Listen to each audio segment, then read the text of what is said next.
જય શ્રી કૃષ્ણ. રાધે રાધે. પ્રભુ નંદકુમાર ઉમેશ સ્વામીની વૃષભાનુજા કૃતાર્થમ ન સંશય. શ્રી વલ્લભના સર્વે લાડીલા વૈષ્ણવને મહારાજ જય શ્રી કૃષ્ણ. હવે વાલા વૈષ્ણવો, આજે આપણે તાદર્શી જીવ કોને કહેવાય એ વિશે આપણે પુષ્ટિ પ્રસંગ કરીએ. તો આ માટે તાદર્શ જીવની વ્યાખ્યા માટે આપણે વલ્લભ સાખીમાં જવું પડશે અને એક વલ્લભ સાખી આપણે ગાઈએ. ઉરે બીચ ગોકુલ નયન જળ મુખ શ્રી વલ્લભના અસતાદસી કે સંગતે હોત સકલ સિદ્ધ કામ શ્રી વલ્લભ હોત સકલ સિદ્ધ કામ લ લ લ લ લ. એટલે આગળ પ્રથમ કારિકામાં તાદર્શીજનનો સાદર્શ પરિચય આવાલા વૈષ્ણવ આપને અહીંયા પુષ્ટિ પ્રસંગ વિશેષ જોઈએ કે સાચા ભગવતીય અહર્નિશ પ્રભુમય હોય છે, તેમના રોમ રોમમાં પ્રભુ વસતા હોય છે.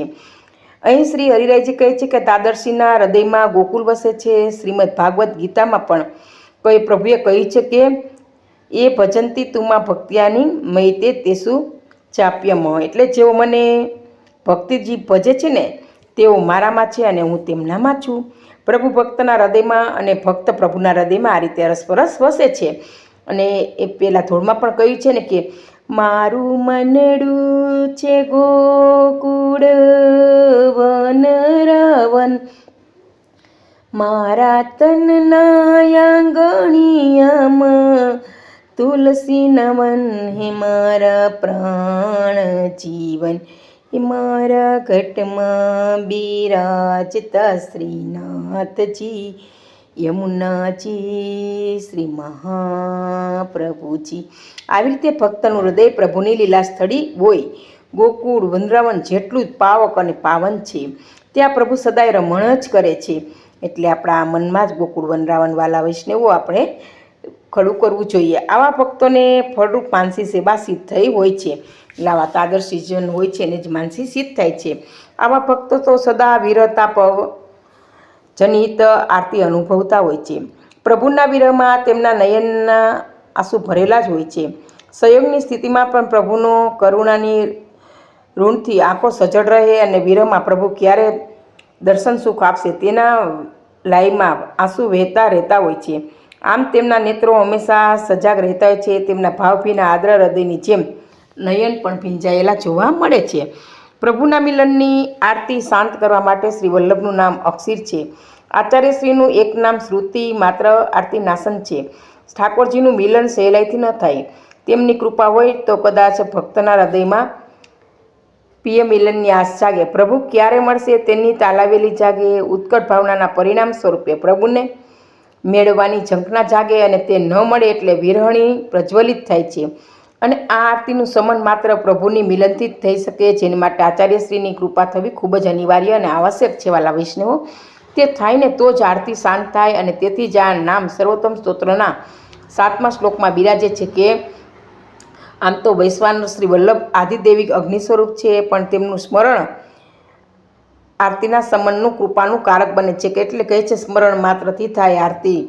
એટલે તેથી જ તાદર્શીના મુખમાં સતત શ્રી વલ્લભનું નામ વાલા વિષ્ણુ રહે જ છે. આવા ભગવતીનો સંગ પ્રાપ્ત થઈ જાય તો આપણો બેડો પાર છે, જીવન ધન્ય થઈ જાય. આપણા સર્વ અલૌકિક મનોરથ તેમના સંગ માત્રથી સિદ્ધ થઈ જાય.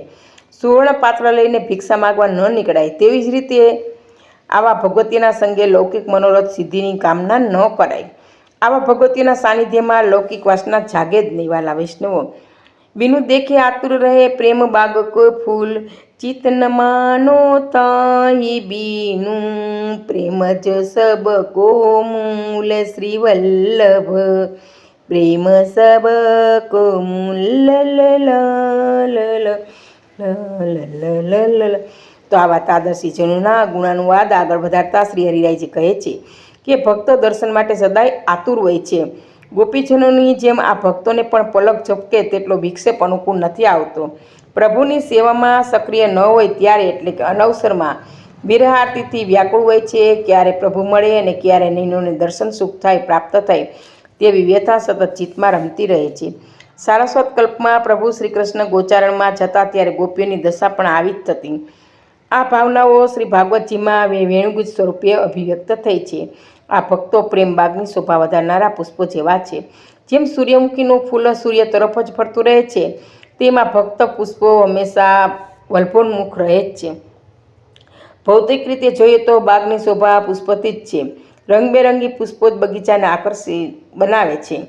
તેવી જ રીતે આ ભક્ત પુષ્પો જ આ ભક્તિ બાગના આભૂષણ છે. આ ભક્તજનોનું ચિત્ત શ્રી વલ્લભના ચરણોમાં સદાય ચોટેલું રહે છે. જેમ ધ્રુવ તારો અવિચલ છે, તેવી જ રીતે તેમની ચિત્ત વૃત્તિ વલ્લભમાં નિર્વિકલ્પણે ધ્રુવીભૂત થયેલી હોય છે.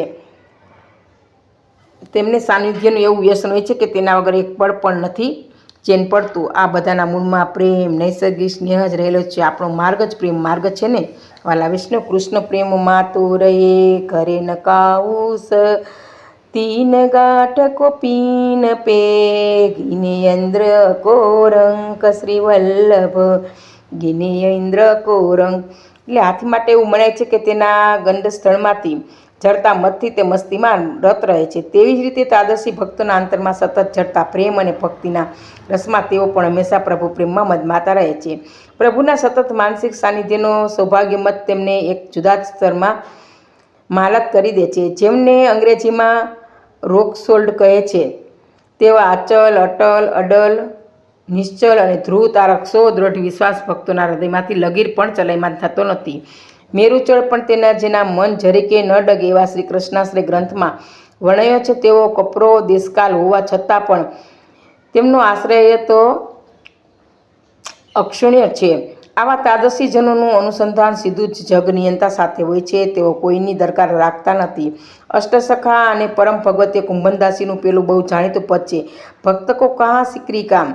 એ જ વાતનું દ્યોતક છે કે સમગ્ર ભારતના અધિપતિ અને પ્રતાપી એવા અકબર બાદશાહને જેનું મોઢું જોવું પણ ન ગમે તેને સલામ કરવી પડે એવી કહી શકવાની હિંમત અને દિલેરી તો કાંઈ જેવી તેવી વાત છે. એ કૃષ્ણ પ્રેમમાં મદમાતમાં તાદર્શી ભક્ત જ આવું કહી શકે છે. આ ભક્તોનો આશ્રય અનોખો અને અનોખો છે. તેમના વિવેક અને ધૈર્ય અનુપમ છે. તેમને પ્રભુ કૃપામાં લેશ પણ શંકા હોતી નથી. ભક્ત કવિ દયારામભાઈએ એટલું જ ગાયું છે કે નિશ્ચયના મેલમાં વસે મારો વાલો. ગીતાજીમાં પણ પ્રભુએ સ્વમુખે કહેલું જ છે, સંશય કરનારાનો વિનાશ થાય છે. આવા ભગવતીના મનમાં દ્વિધા કે શંકાનો વરવો વાસ નથી હોતો. શ્રદ્ધા, વિશ્વાસ, આસ્થા, આશ્રય અને સમર્પણનો સંબંધ તેના હૃદયમાં સતત ઘૂવ્યા જ વાલા વૈષ્ણવ કરે છે. તો આવા તાદર્શી ભક્તો છે એ સુદામાના સગાભાઈ જેવા નિષ્કિંચિન હોય છે. તેમને દુન્યવી સંપત્તિમાં જરાય મોહ નથી હોતો. પ્રભુને પારાવાર પ્રેમ કરે ખરું, પણ જેમના અર્ધાંગીની લક્ષ્મીજી સાથે જરાય લગાવ નહીં. શ્રી હરિરાય મહાપ્રભુજી તેમની સંપદા વર્ણવતા કહે છે કે તેમના કોપીનમાં પણ 3 ગાંઠ છે. એક તો લંગોટી, તેમાં પણ સાંધાના વાંધા. ભક્તોના પોતાના દેખાવની જરાય ચિંતા હોતી જ નથી. સામાજિક જરૂરિયાત મુજબ વેશ પરિધાન કરવા સિવાય તેમને પોતાના વસ્ત્રો કે અન્ય ટાપટીપની પરવા નથી હોતી. ઉપર કહ્યું તેમ આવા દુન્વયી દ્રષ્ટિએ કંગાળ ભક્તો પણ પ્રભુના સામીપ્યથી મદમાતા હોય છે. તેમને પ્રભુરૂપી અનમોલ વિધિ પ્રાપ્ત નિધિ થઈ હોવાથી તેઓ અન્ય સૌને આધ્યાત્મિક ગરીબ અને તુચ્છ ગણે છે. અહીં એ જ વાત ટૂંકમાં પણ સટીક રીતે કહેતા શ્રી હરિરાયજી કહે છે કે આવા તાદર્શીજનો સ્વર્ગના અધિપતિ ઇન્દ્રને પણ રંગ ગણે છે. તો આ તાદર્શીજનોની તાકાત છે વાલા વૈષ્ણવ.